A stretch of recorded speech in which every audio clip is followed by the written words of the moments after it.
আসসালামু আলাইকুম প্রিয় শিক্ষার্থী বন্ধুরা। এই যে 15 নম্বরের দেখো 15 নম্বরে বাইনারি একটি সংখ্যা দেওয়া আছে। এর সমকক্ষ মান কোনটি?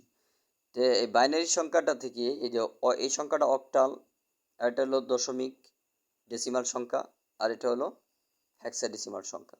যারা এই ধরনের সংখ্যা পদ্ধতি না চিনো তাদের জন্য সংখ্যা পদ্ধতির পরিচয় নামে আমার ভিডিও দেওয়া আছে। সেগুলো দেখলেই তুমি কোনটা অক্টাল, কোনটা বাইনারি, কোনটা হেক্সাডেসিমাল বুঝতে পারবে। আর মাঝখান থেকে হঠাৎ করে যদি দেখো তাহলে কিন্তু কিছুই বুঝবে না। দেখো এই বাইনারি সংখ্যাটা আমার এই অক্টালে এবং দশমিকে এবং হেক্সাডেসিমালে মিলে কিনা এটা একটু খাতার মধ্যে আমি একটু দেখাই দিই। দেখো এদিকে এই যে এই সংখ্যাটা যদি আমার অক্টালে নেই তাহলে আমার 3 বিট করে সাজাতে হবে। আর যদি রেডিক্স পয়েন্ট না থাকে তাহলে ধরতে হবে রেডিক্স পয়েন্ট একদম শেষে আছে।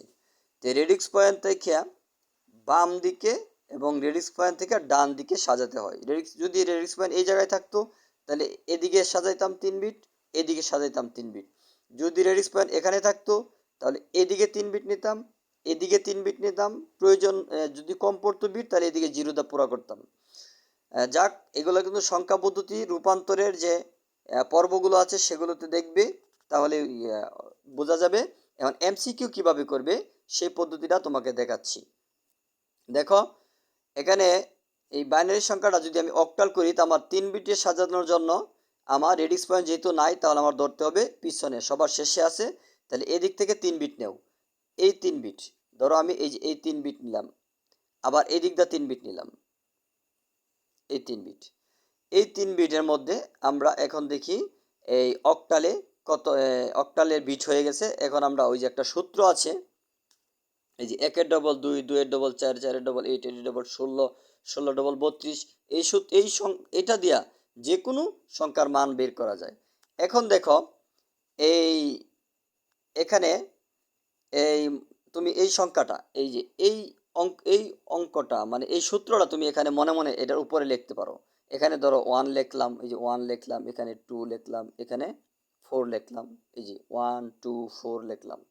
ঠিক আছে, কিন্তু তোমরা এই লেখাগুলো বাস্তবে না লিখে একটু মনে মনে লিখবে।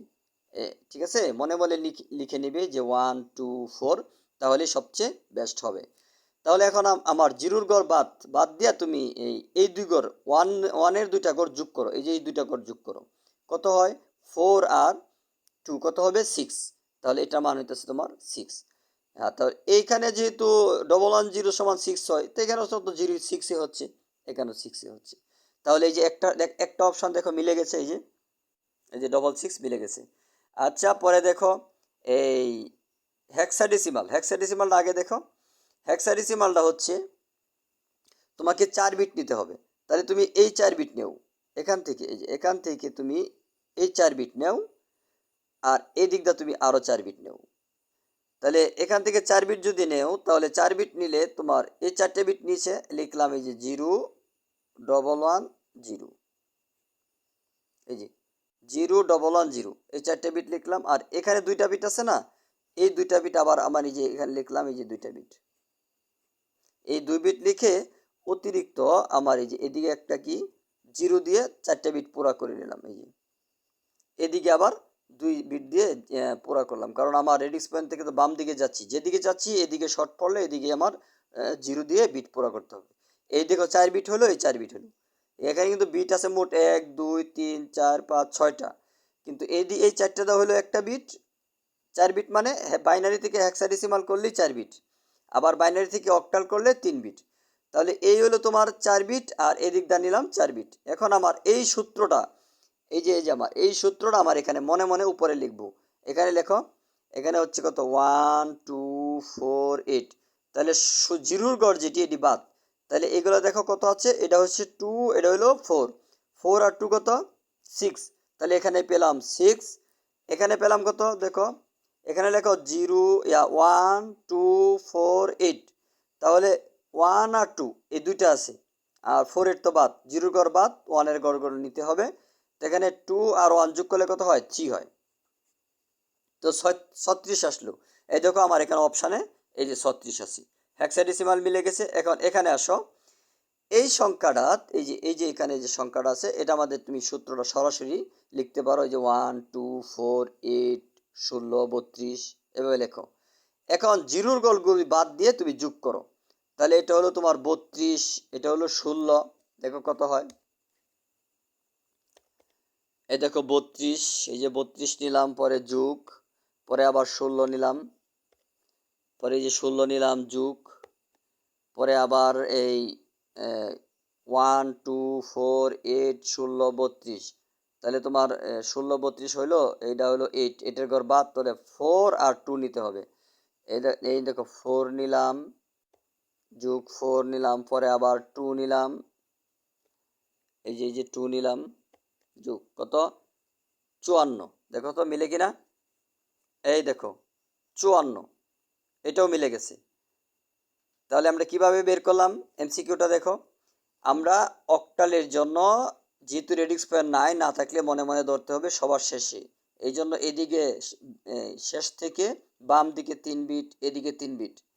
এটা কিন্তু আমি খাতায় দেখানো এই যে সময়টা, এই সময়টা তুমি পরীক্ষার মধ্যে পাবে না, আর খাতায় এভাবে তুমি ক্যালকুলেশন করতে পারবে না।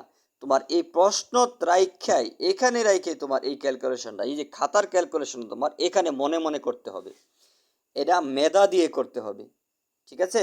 এই জন্য একটু আগে বাগে খাতায় বুঝায়া এখন তোমার এখানে আনলাম। এখানে দেখো কিভাবে তুমি এই 3 বিট নেও, এই যে 110 আর 110, এই 3 বিট হচ্ছে তোমার অক্টালের বিট। তাহলে এই 11 মধ্যে কত সূত্র আসে, 1 2 4, 4 আর 2 হচ্ছে 6, এই যে 6, আবার এখানে হচ্ছে 6, এই যে 6। এটা গেল অক্টালের জন্য। হেক্সাডেসিমালের জন্য দেখো 4 বিট, এখান এই জিরো থেকে এই জিরো পর্যন্ত 4 বিট, তাহলে জিরোর ঘরগুলো বাদ, তাহলে সূত্রটা আনো 1, এই যে সূত্রটা আনো এখানে কত 1 এই 2 4, তাহলে 4 আর 2 6, এই যে দেখো 6 আসলো। পরে এদিক দিয়ে আছে কত এই 2 বিট, তাহলে আমার এই হেক্সাডেসিমালের জন্য 4 বিট, তাহলে এদিক দিয়ে 4 বিট গেল গা, আবার এদিক দিয়ে 2 বিট আছে, আর সামনে আরো দুইটা জিরো দিয়াও পুরা করতে হবে 4 বিট। তাহলে জিরোর গুলো তো বাদ দিয়ে নিতে হবে না, তো ওয়ানের গুলো নিতে হবে, তাহলে কত নিবি এখানে লিখবি কত 1 2, 2 আর 1 কত 3, এই দেখো 3 মিলে গেছে।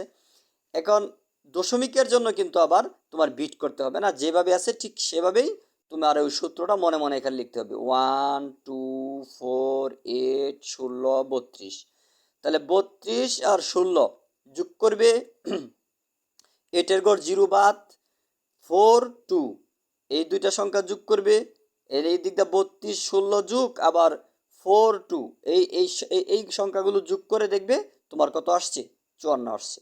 তাহলে তিনটাই ঠিক, এই দেখো বড় গ এই 3 নম্বরটা ঠিক, ঠিক আছে। এইভাবে তুমি এমসিকিউটা বের করে নেবে। খুদা হাফেজ।